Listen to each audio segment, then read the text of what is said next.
Avec 50 albums comme auteure et dessinatrice, vous êtes une grande figure de la bande dessinée populaire. Vous avez reçu le Grand Prix d'Angoulême en 2000. Vous avez travaillé avec Pétillon, Pénac, Pelé, entre autres. Une de vos œuvres, Le Démon de Midi, a été adaptée au théâtre. Vous avez cofondé avec Étienne Robial la maison d'édition Futuropolis. Tant d'accomplissements et vous semblez tellement modeste. L'art de la bande dessinée, c'est un art modeste, hein. C'est un art très populaire qui était effectivement plutôt mal vu. Moi, quand j'ai commencé, je disais toujours que je faisais des livres pour enfants. Je ne disais pas que je faisais de la bande dessinée. Alors maintenant, c'est rentré dans les mœurs, la bande dessinée. Tout le monde fait de la bande dessinée. Je reçois les parents avec leurs enfants qui me disent « Mon fils veut faire de la bande dessinée, alors est-ce qu'il peut venir prendre des cours chez nous ?» Donc voilà. La bande dessinée, après, c'est lettre de noblesse, comme on dit. Puis je pense que je suis une fille, donc j'ai un ego un peu moins développé que mes camarades garçons, je pense.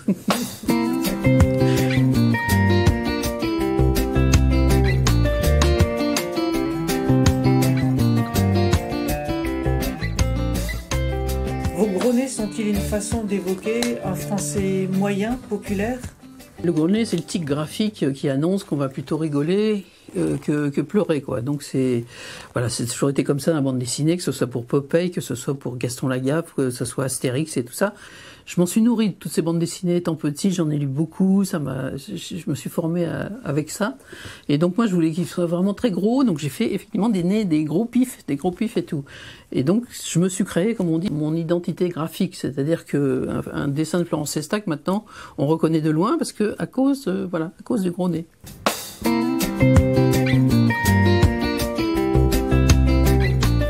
J'ai juste fait une concession un jour, c'est dans l'album que j'ai fait avec Daniel Pénac qui s'appelle Un amour exemplaire, parce qu'il m'a montré les photos du personnage central, Jean de Bosignac, qui était un grand mec avec un grand nez, comme il disait, en quart de brie.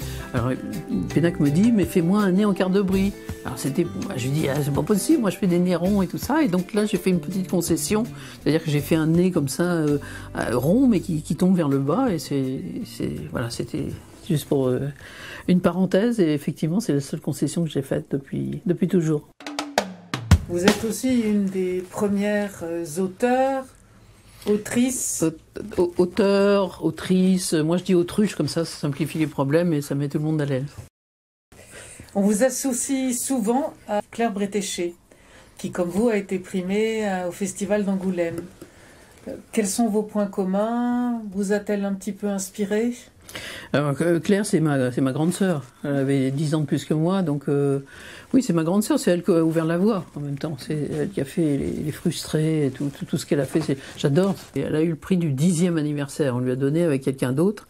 Moi, j'estime qu'elle passe haut la main devant moi. Et puis, moi, j'ai beaucoup d'admiration pour son travail, parce que c'est l'auteur, l'autrice, l'autruche de bande dessinée à part entière, où elle crée effectivement son langage, elle crée ses personnages, elle crée sa lumière, elle crée ses dialogues et tout. C'est vraiment l'auteur, voilà, l'auteur pour moi parfaite de bande dessinée.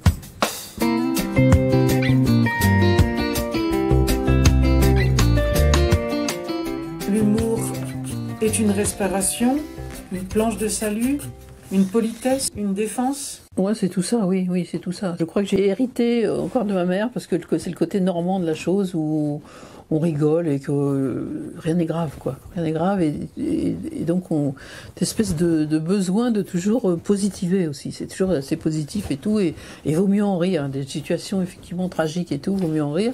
Et quand j'ai fait Le Démon de Midi, effectivement, je me suis pas rendu compte à l'époque que je mettais le doigt sur un fait de société qui touchait beaucoup de femmes et tout. Je l'ai recommencé au moins 4 fois, 5 fois cette histoire. Et à un moment, j'ai trouvé l'angle dans lequel je voulais emmener le lecteur, c'est-à-dire de ce basculement en permanence entre une situation tragique et puis on s'en sort avec une pirouette où on essaye de allez, on positive, quoi. Donc voilà, c'est ça mon humour à moi.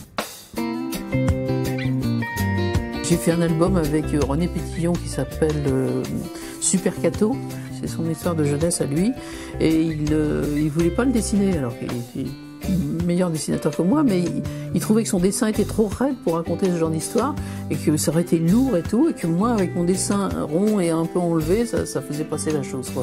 Donc c'est le chemin que je me suis tracé, c'est de faire basculer le lecteur entre les larmes et les rires en permanence, quoi.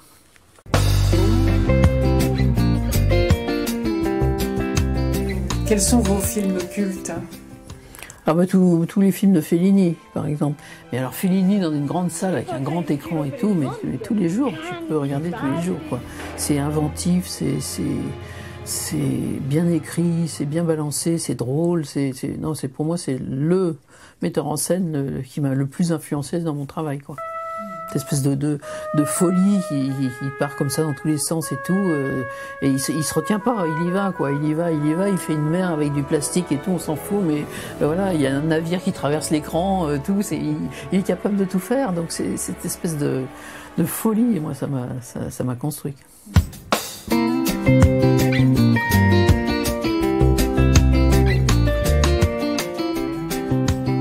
Vous avez écrit la bande dessinée des salopes et des anges. Que pensez-vous de l'allongement du délai d'intervention pour une interruption de grossesse? J'en pense que du bien. De toute façon, tout ce qui est en progrès pour aider les femmes à mieux vivre, je suis pour. J'ai fait cet album avec Tonino Benacquista qui raconte comment on allait se faire avorter, c'est-à-dire on prenait un bus à Paris qui nous emmenait jusqu'à Londres et tout, et on allait se faire avorter à Londres dans la nuit, et le lendemain matin on repartait en car et tout. Et donc je raconte ça, qui était complètement illégal à l'époque. Et donc on allait... Voilà, c'était caché et tout, et donc personne n'en avait parlé. Et quand j'ai raconté cette histoire à Tonino Benacquista, qui est plutôt un auteur de polar et de romans, il m'a dit, mais ça, il faut le faire, il faut le raconter et tout ça. Et donc il a imaginé effectivement une petite intrigue autour de cette histoire, mais ça raconte effectivement comment ça se passait à l'époque, quoi. Et donc, oui, qu'on rallonge le délai, je trouve ça bien, parce que c'est difficile d'aller se faire avorter, on n'y va pas de gaieté de cœur, et donc c'est une bonne chose, oui, on avance. Que pensez-vous du nouveau féminisme? Effectivement, on a beaucoup avancé.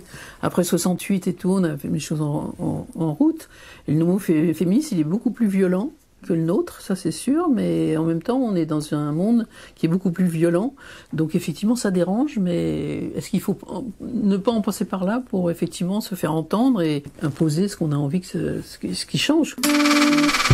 La liberté, moi je l'ai connue très tôt, parce que effectivement dans le livre que je viens de sortir, qui s'appelle Un papa, une maman, une famille formidable, la mienne, je raconte l'emprise, je raconte comment j'ai été élevée par un père, et effectivement le patriarche qui dirigeait toute la famille, et ma mère qui était femme à la maison, qui devait élever ses enfants, et rien d'autre à faire d'autre que de s'occuper de la maison et de ses enfants. Et donc j'ai surtout pas voulu ressembler à ce modèle, donc très tôt, moi j'ai fui la famille. C'est ce genre de famille auquel j'étais destinée. On devait reproduire le modèle. Donc moi très tôt j'ai demandé à aller en pension, je me suis sauvée de la famille, puis après j'ai tracé ma route, effectivement en fuyant tout ça, surtout pour pas ressembler au modèle de ma mère, qui faisait toutes ses mains, qui était douée pour tout et tout, mais qui a été complètement étouffée, qui a jamais pu rien faire, parce que un mari, phallocrate XXL, quoi. Donc surtout pas ça, quoi. Surtout pas ça. Vous avez pris la suite d'Enki Bilal dans cet appartement. À votre connaissance, quel rapport il avait avec le 14e arrondissement? Je ne sais pas, mais vous voyez le dessin où il imaginait avec le cimetière en face.